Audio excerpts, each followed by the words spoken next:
शेतकऱ्यांच्या कर्जमाफीची तारीख पे तारीख कृषीमंत्री दत्तात्रय भरणेंनी कारणांसह नवी डेडलाईन सांगितली.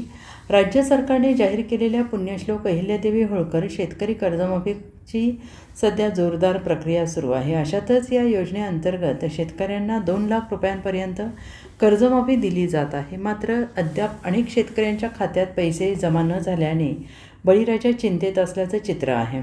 अशातच आता राज्याचे कृषीमंत्री दत्तात्रय भरणे यांनी कर्जमाफीच्या संदर्भात एक मोठं वक्तव्य केलं आहे.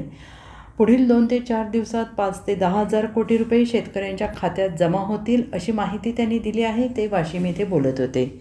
दरम्यान ॲग्रीस्टॅगच्या माध्यमातून कर्जमाफीच्या याद्या पडताळण्याचं काम प्रगतीपथावर आहे. आता शासनाकडे पैसे उपलब्ध आहेत, त्यामुळे जशी यादी अद्ययावत होईल तसतसे खात्यात पैसे जमा होतील.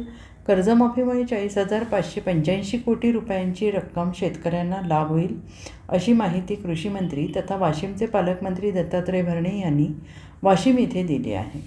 शहरी भागातील शेतकऱ्यांना सिंचन, विहीर आणि नवीन योजनांचा लाभ मिळत नसल्याचं पत्रकारांनी कृषीमंत्री दत्तात्रय भरणे यांच्या निदर्शनास आणून दिल्यानंतर मला या संदर्भात कल्पना नसल्याची कबुली देत लवकरच शहरी भागातील शेतकऱ्यांनाही सर्व योजनांचा लाभ देण्यासाठी तरतूद करू असं आश्वासन भरणे यांनी वाशिममध्ये पत्रकारांशी दिलं आहे.